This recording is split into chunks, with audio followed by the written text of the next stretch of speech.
চলে এসেছি গোলামের হোটেলে। আসসালামু আলাইকুম সবাই। আজকে আসছি এনায়েতপুরের বিখ্যাত গোলামের হোটেলে দুপুরের খাওয়া দাওয়া করতে।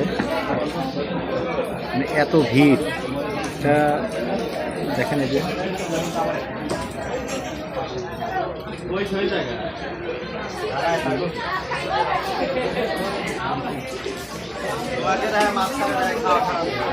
মানে অনেক ভিড়।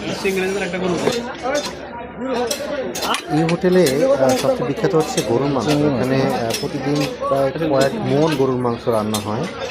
আর সবচেয়ে বড় ব্যাপার হচ্ছে একদম যমুনা নদীর একদম ফ্রেশ মাছ, একদম ফ্রেশ। মানে এটা এত টেস্টি, এটা কেউ না খেলে বুঝতে পারবে না। আমরা যদি একদম শেষ পর্যায়ে গিয়েছিলাম, সব শেষের দিকে দেখেন একদম থালা খালি হয়ে আছে, তারপরেও মানে এত মজা ছিল খাবারটা খেতে, অনেক মজা। আপনারা যারা যাবেন ট্রাই করবেন, দেখবেন ইনশাল্লাহ। একদম ঝরঝরে সুন্দর সাদা ভাত। আমরা অর্ডার দিয়েছি হচ্ছে চিংড়ি মাছ আর গরুর মাংস। দেখে আসুক, তারপর দেখাচ্ছি। সেটা হচ্ছে গরুর মাংস ভুনা। 4 পিস গরুর মাংস ছিল। এটা হচ্ছে একদম নদীর যমুনা নদীর চিংড়ি ভুনা, ভাজি ভাজি টাইপের। টেস্ট করে দেখি কেমন লাগে। এখানে কিন্তু কোনো চামচের ব্যবস্থা নাই, হাতই চামচ।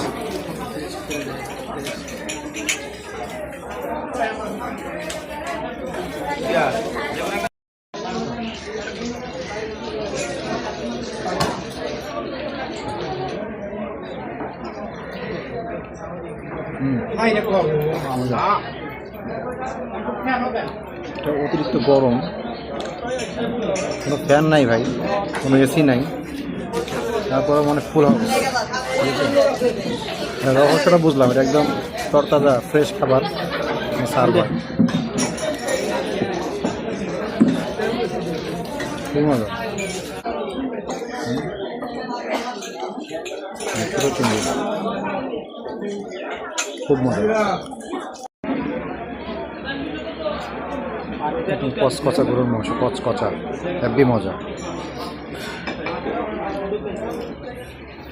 প্রচুর গরম, ছিটতে পারতেছি না ভাই অবস্থাটা দেখেন, কি অবস্থা! কোনো ফ্যান নাই, কোনো এসি নাই, মানুষ একদম হুমড়ি খেয়ে পড়ছে খাওয়ার জন্য। পাশেই হচ্ছে Khaja Yunus Ali medical college, NIT. এর পাশেই দেখুন যমুনা নদী। এই যে যমুনা নদীর পাশেই কিন্তু হোটেলটা। সো মানে এত সুন্দর একটা পরিবেশ, যদিও ওইদিন অনেক গরম ছিল, কিন্তু আমার অনেক ভালো লেগেছে, এটা অনেক ভালো লেগেছে। দেখুন পাশে কিন্তু একদম খোলা। আর আমরা 2 জন খেয়েছিলাম, 2 জনের বিল হয়েছিল মাত্র 370 টাকা।